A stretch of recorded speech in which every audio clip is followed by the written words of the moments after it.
Belle bonjour, bonjour, hello, hola. Bonjour Caribbean people de la diaspora et bienvenue dans cette nouvelle édition du Caraïbes News. Caraïbes News, votre rendez-vous 100% actualité de la Caraïbe que vous attendez avec beaucoup d'impatience j'imagine. Alors c'est parti, en Hawaï.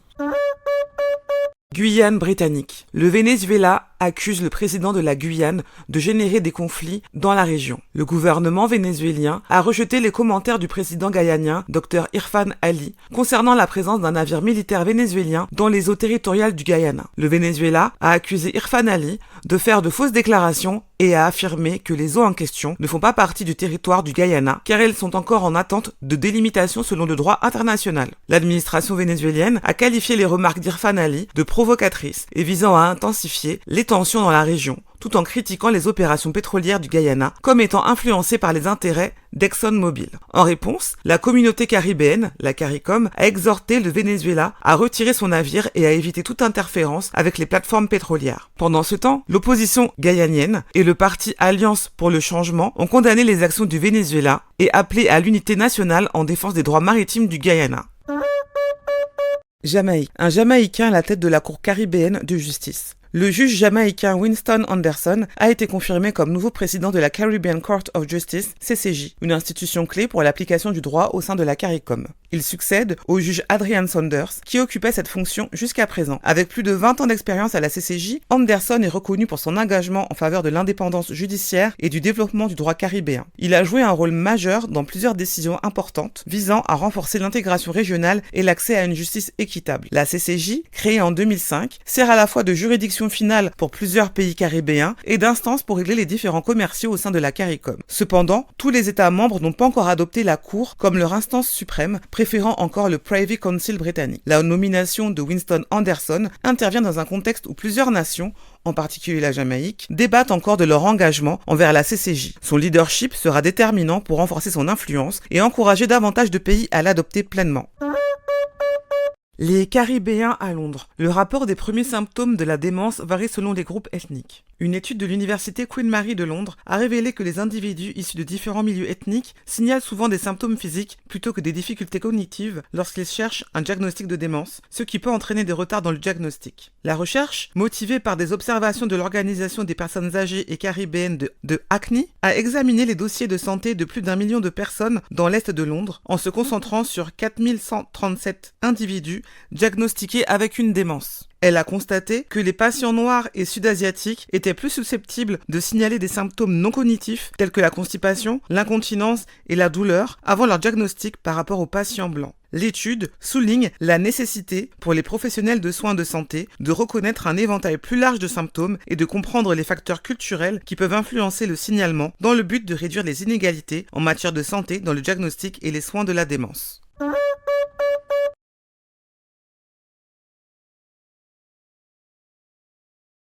Le Lopays, c'est une épicerie fine créole et un espace de culture.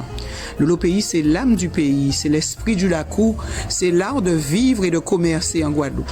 Ce sont des produits d'exception, un espace culinaire et culturel. Monalo, Guadeloupe.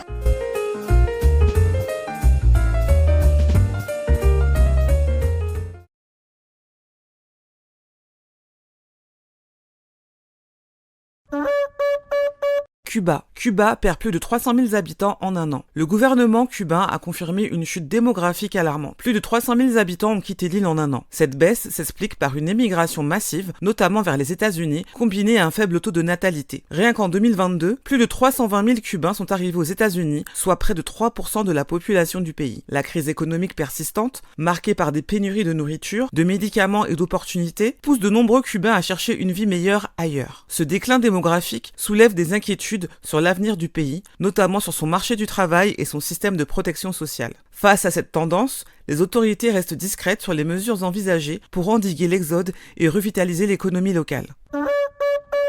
Anguilla. Cora Richardson Hodge, une première historique pour Anguilla, une avancée de plus pour la Caraïbe. Cora Richardson Hodge entre dans l'histoire en devenant la première femme Premier ministre d'Anguilla. Elle a prêté serment le 27 février 2025 et elle succède au sortant Ellis Webster après la victoire de son parti, l'Anguilla Progressive Movement, APM aux élections locales. Avocate de profession et ancienne ministre de l'Éducation et des Affaires sociales, Richardson Hodge est une figure politique engagée. Son leadership marque un tournant pour l'île, promettant un gouvernement plus inclusif et axé sur le développement économique et social. Cette nomination illustre une avancée significative pour la représentation des femmes en politique dans la Caraïbe. Avec des défis économiques et sociaux à relever, Richardson Hodge devra rapidement mettre en œuvre ses priorités pour répondre aux attentes de la population anguillaise. Belize. Institut national à la Kilti et à l'histoire à Belize, Niche, qui a balancé un nouveau projet pour soutien artisan à pays-là. Ministre à la Kilti, Francis Fonseca, développé à Sibelte à projet Lassa qui choquait à Dantroabi. Semblé non à artisan, à don bic à donner, Rédéo présenté produit à yo pour yo vendre bien et fait yo trapper plus chance vendre au livon de la terre.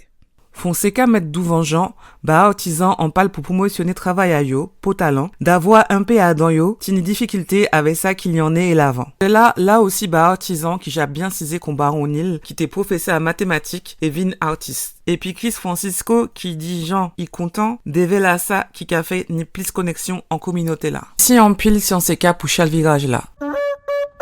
Retrouvez le lien vers le média source de chaque information mentionnée ici dans la description de cette vidéo. Dites-nous ce que vous pensez des sujets abordés dans cette édition. Donnez-nous votre avis sur Caraïbes News de manière générale. On vous lira et on vous répondra.